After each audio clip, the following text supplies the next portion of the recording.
Assalamualaikum warahmatullahi wabarakatuh. Assalamualaikum warahmatullahi wabarakatuh. Kembali lagi bersama saya di podcast kali ini BBS, yaitu Bincang-Bincang Santai. Bersama saya hostnya Hana. Dan hari ini saya kedatangan narasumber yang berasal dari dunia, ya bisa dibilang dunia agak gelap, yaitu Koko Chandra. Yeay. Apa guys? Saya dibilang dari dunia kelam. Ya bisa bilang kayak gitu. Baiklah, bagaimana kabarnya kok akhir-akhir ini? Alhamdulillah luar biasa sih. Banyak kegiatan, banyak juga undangan-undangan juga, podcast di tempat lain. Banyak sibuk lah. Wah, orang sibuk banget sekarang ya, Iya, berarti. gitu lah. Aduh, cerita dikit boleh tentang kesibukannya gitu, selain diundang-undang, apa kegiatannya? Ya kalau sekarang untuk kegiatannya mungkin terlepas dari itu ya mungkin biasa kuliah lah. Kuliah kadang online, kadang offline, tergantung permintaan dosen juga. Waduh. Itu sih sebenarnya. Mestinya kan kita mengharapkan tatap muka kan, karena guru itu kan dikuku dan ditiru. Jadi ya mestinya kalau misalnya kita bertemu langsung tuh beda. Kita mau menyampaikan sesuatu tuh enak, mau diskusi, mau mungkin ada curahan hati yang ingin disampaikan kepada dosen kita kan bisa jadi lebih enak untuk pembelajaran offline itu sendiri. Wah, benar. Itu sih sebenarnya. Aduh. Tapi kenapa jadi pembahasan di sana ya? Ya, kan gak apa-apa, kita basa-basi dulu sedikit. Santai kan? Iya, bincang-bincang santai aja. Gimana sih Koko tuh bisa awal mulanya bisa masuk ke dunia judi online, itu bisa diceritakan mungkin ceritanya?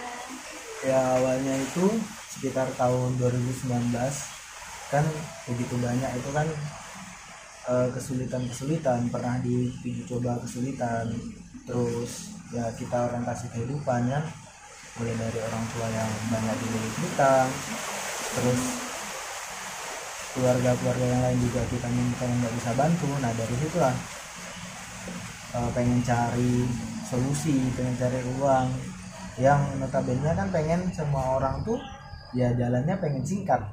Kalau bisa ada yang singkat, kenapa mesti usaha-usaha yang lama kan, dalam tanda kutip kan kayak gitu. Jadi mikirnya oh ya udah mungkin kesana tuh dalam tanda kutip ya apa jalannya emang udah kesana, pengen cepat cari uang, pengen cepat bantu orang tua. Banyak kesulitan awal-awal. Oh, berarti Iya. diawali dengan ingin dapat kesuksesan secara instan. Iya, karena kan banyak kesulitan kan, banyak orientasi kehidupan kita yang begitu banyak kekurangan, pengen beli ini beli itu, kebutuhan ini kebutuhan itu juga belum bisa terpenuhi. Itu sih sebenarnya alasan utamanya, makanya bisa masuk ke dunia sana itu. Iya, udah teriming-imingi oleh Iya. uang yang segitu gede ya. Gitu sih. Tapi aku penasaran deh, gimana sih cara kerja sistemnya gitu? Kan secara kan Koko kan mantan itu ya, Iya. IT-nya ya Nah. gitu. Sebelum kesana mungkin cerita dulu kali perjalanan mau ke sana ya kan. Boleh. Jadi awal-awal itu kemarin kan udah putus asa, udah nggak tahu nih jalan buntu banget mau ke sana. Jadi ya udah ada nih teman yang ngajak, ya udah ayo di sini aja. Nah udah masuk lah. Nah di situ ya udah diangkat jadi IT di sana gitu. Nah di sana ya handle sistem itu. Jadi kayak yang sekarang yang lagi booming itu guys, itu kayak buat teman-teman yang nonton yang sekarang lagi booming itu kan ya slot, kasino online itu salah satu produk kami juga sebenarnya di Thailand sana kan. Itu salah satu produk kami. Jadi di sana pusatnya. Jadi ada yang memang kayak betul-betul kasino offline. Nah untuk online-nya yang bisa kita pakai gadget ini ya slot itu. Nah untuk di sana kan untuk kita kan sebenarnya dia kan nyerangnya persepsi kita sebagai manusia kan, sikap kepedean manusia itu loh yang diserang sebenarnya. Jadi sistem judi itu kan di antara 10 orang yang main, 2 orang di antaranya itu menang, 8 orang sisanya itu kalah. Nah tapi sifat naifnya manusia, kepedeannya manusia itu dia pasti merasa aku nih pasti 2 orang yang menang itu sebenarnya yang dicari-cari kan sama pihak-pihak bandar tuh. Akhirnya ya udah main lagi. Berarti memanfaatkan sisi lemahnya manusia gitu. Memanfaatkan sisi lemahnya juga, hormon-hormon kalau misalnya dikasih menang kan endorfin, hormon euforianya juga otomatis kan muncul lagi. Karena mereka kan mikirnya gini, kalau misalnya pasang kita deposit nih 500.000, kalah lagi 500.000, mereka kan selalu berpikir pemain player itu aku hanya butuh 1 kali kemenangan untuk mengembalikan modal-modal sebelumnya. Tapi kan para pemain itu kan gak ada yang kaya ya. Berarti di situ ya letak salah, maksudnya letak mereka kacaunya. Iya, sebenarnya kalau misalnya mereka habis menang, pernah satu player yang memang kami menangkan itu kan ada dia deposit 500.000 dan dapatnya itu 2,4 miliar gitu. Nah sebenarnya kalau misalnya mau berhenti kan bisa aja, aku udah dapat 2,4 miliar udah. Tapi ya itu, bayangin aja, dia kalah, orang-orang yang sering kalah main slot aja itu masih mau main lagi, apalagi yang menang. Karena berpikirnya tadi, aku cuma butuh 1 kemenangan untuk mengembalikan modal yang tadi udah aku keluarkan gitu. Dia nyerangnya di daerah sana. Itu sih permainannya, menghadapi sisi lemah sih, bisa dibilang sisi lemahnya manusia kan, merasa kepedean, merasa pengen terus. Itu sih sebenarnya. Apakah Koko sendiri pribadi pernah ikut bermain gitu kan? Udah tahu sistemnya nih, mungkin mau coba-coba lah gitu. Ya, apakah pernah? Sebenarnya kalau mau main ngapain lagi kan? Kita udah jadi bandarnya, uang udah jalan terus.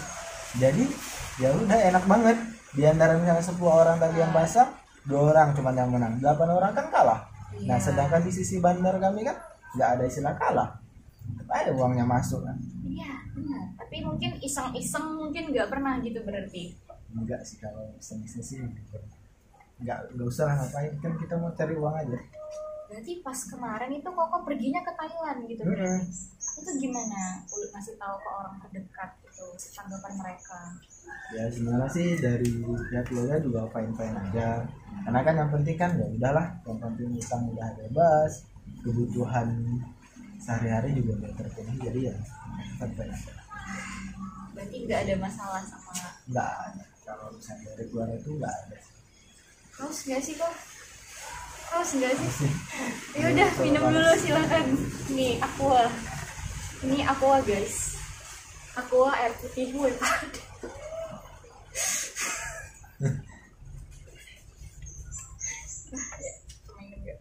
Banyak varian juga ya, dari mulai yang besar, ada yang botol sedang, dan ini yang mungkin paling kecil, paling mudah dibawa kemana-mana.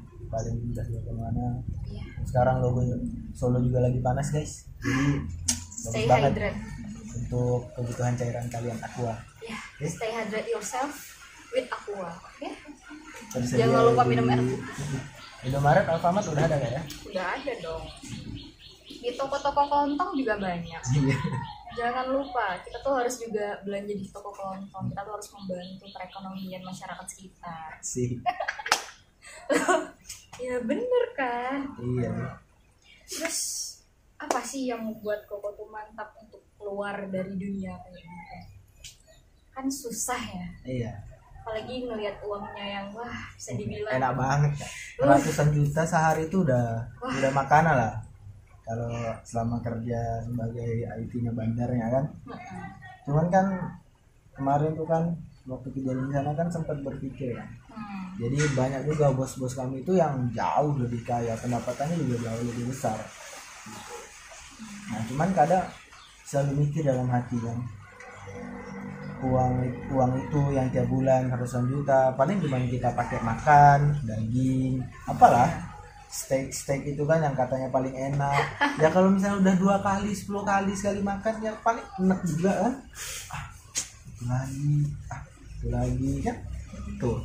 Nah dari situlah perempuan juga terserah mau minta apa kan, aku mau yang kayak gini, mau kayak gitu, itu enak banget dihadirkan di kasino di sana. Tapi kan balik lagi, orientasi kehidupan kita selalu mikir, kok aku udah punya segalanya kan, udah punya uang, udah punya jabatan di sana, udah punya perempuan segala macamnya kayak mana juga bakalan ada, itu kenapa masih belum bahagia? Apa sih sebenarnya kebahagiaan itu? Itu sih sebenarnya yang apa, yang selalu terngiang-ngiang, selalu menggelitik dari lubuk hati yang paling dalam ya. Nah malahan ketika kami ngumpul, banyak bos-bos besar datang yang jauh penghasilannya lebih gede kan, apa yang mereka curhatkan? Gak ada. Aduh bro, aku stres, aku banyak masalah. Terus ada lagi yang bilang, aku ini bertengkar sama istriku, ada yang cerai, ada anak yang melarat. Pokoknya nggak ada yang happy ending lah pokoknya. Jadi semuanya tuh rata-rata sad ending semua. Nah dari situlah terus berpikir, jadi kalau misalnya Tuhan menciptakan kita, kebahagiaan itu dicari ataupun didapatkan dengan hanya uang, perempuan, martabat, harkat, itu kenapa kami yang udah dapatkan itu semua kok nggak bahagia? Jadi kan kebahagiaan itu kan bukan di situ yang dimaukan oleh Tuhan kan. Itu sih dari situ sebenarnya berpikir kayaknya nggak bisa nih kalau di sini terus. Malahan yang bos-bos itu mau tidur aja itu susah ya. Dia mau tidur itu mesti disuntikan obat dulu baru bisa tidur karena saking banyaknya masalah. Padahal sudut pandang kita yang orang biasa kan kurang apa lagi, enak banget hidupnya kan. Mau apapun ada kan, bisa. Kayak gitu sih sebenarnya. Ya makanya nggak bisa di sini terus, mesti keluar, mesti cari kebahagiaan sih sebenarnya. Kebahagiaan yang hakiki, yang sebenar-benarnya kebahagiaan itu yang belum dapat. Bahagia nggak selalu dari hal besar, iya. Bisa melalui hal kecil. Mestinya kayak dari gitu. Air putih. Intinya kita syukuri sih air putih ketika lagi panas kan, kita minum segar ya. Benar. Itu bahagia buat sebagian orang kan. Kebahagiaan itu sederhana bagi kita yang bersyukur. Bisa dibikin satu sih story. Terus ada kendala nggak sih pas Koko mau bilang mau keluar gitu, atau mungkin bosnya marah atau dikejar-kejar gitu kayak di film-film kan? Jadi pas hari terakhir di sana itu sebenarnya nggak ada ancaman-ancaman, nggak ada inilah, maksudnya nanti kalau kamu keluar kamu bakalan dibunuh atau diancam tuh enggak. Jadi di sana tuh yang bilang sama atasan, aku mau keluar, udah nggak bisa lagi kayak gini terus mau sampai kapan, nggak bahagia juga. Ya dari pihak sana juga ya udahlah, mereka cuma bilang ini jalan kita masing-masing ya, jadi kamu dengan jalanmu sendiri, kami dengan jalanku sendiri, jadi intinya jangan mengusik satu sama lain. Jadi nggak ada adegan kayak di film-film? Iya nggak ada sih, jadi udah jalurnya masing-masing lah. Jadi saya ke sana, saya ke sini, ya mereka tetap. Terus setelah keluar itu apa yang Koko rasain? Apakah bebas atau kayak nyesal gitu? Ya kalau nyesal sih mungkin enggak lah ya, karena juga uangnya juga udah ini kan udah habis lah, maksudnya kan kemarin juga sempat inflasi juga ditipu ya, mungkin itu Tuhan menyelamatkan lah. Uang tadi yang nggak jelas datangnya dari mana, ya udah Allah ambil semua kan. Jadi ya sekarang ya udah nikmatin aja apa yang ada, kuliah kayak biasa gitu sih. Go with the flow guys. Ya. Terus pekerjaan pertama yang Koko ambil kan pasti nggak langsung kuliah dong. Apa gitu? Pikiran buat apa? Ya kalau di sana ya paling kita usaha-usaha kecil-kecilan lah. Kalau di rumah biasa berkebun lah. Tapi bahagia. Iya, walaupun hasilnya terbilang nggak seberapa, jauh banget, palingnya 15 hari cuma dapat 1 juta lebih, 1.200.000. Enggak tentu juga kan, harga kelapa kan sekarang ya kadang sekilo 2.500. Itu juga lebih, ya isinya enak lah sekarang tuh hidupnya, jadi nggak ada beban dan lebih bahagia juga. Itu buat self healingnya ya. Kalau capek kan timbang tidur dapat uang ya bisa. pesan Koko buat para pecandu apa nih biar mereka tips and trick kalau mereka mau keluar, mana tahu nih yang mau tobat nanti nggak bisa, boleh nih tips dan triknya. Ada kamera yang ya biar langsung ngena ke buat teman-teman yang masih bermain judi online, main slot, kasino atau apapun itulah Yang berbau dengan yang berbau dunia dengan judi. Biar saya kasih tahu situs judi online baik itu kasino ataupun slot yang lagi viral sekarang itu enggak semerta-merta ada, pasti ada yang membuat. Itu satu, pasti ada yang membuat otomatis manusia itu punya sifat serakah, dia bisa lapar, dia bisa haus, pengen minum juga. Nah otomatis dia juga butuh uang untuk membeli kebutuhan tadi gitu. Nah maka dari itu kan nggak mungkin secara logika, kita nggak perlu pakai dalil-dalil Al-Quran segala macam, nggak usah, kita main logika aja teman-teman. Nah jadi kan nggak mungkin kalau misalnya dia pengen semerta-merta pengen bagi-bagi uang semuanya menang, misalnya A B C deposit masukin taruhan di sana semuanya menang, kan nggak mungkin. Nah dia di mana untungnya? Kalau misalnya dia pengen hal begitu, mestinya yang dia bangun bukan slot, bukan kasino, mestinya lembaga infak amal sedekah. Itu sih sebenarnya. Jadi kita mesti mindsetnya tuh ke sana. Benar sekali. Jadi sebenarnya teman-teman, orang judi itu pemenang, sebenarnya orang judi itu adalah orang yang berhenti bermain judi. Itu sebenarnya. Karena biar kita tahu, orang yang menang judi itu cuma dua. Satu, ya memang dia lagi dikasih menang sama bandarnya. Yang kedua, kalau mau menang terus ya jadi bandar. Nah itu. Jadi kalau kalian mau menang jadi bandar. Oh enggak. Iya. Kalau boleh jujur-jujuran, tanya aja player sekarang itu yang masih bermain. Aku menang 14 juta. Dia lupa sebelumnya itu dia udah top up berapa di dana itu. Dan mungkin 15 juta, 16 juta yang enggak dia hitung. Karena dia selalu berpikir yang udah saya jelaskan di awal teman-teman semua.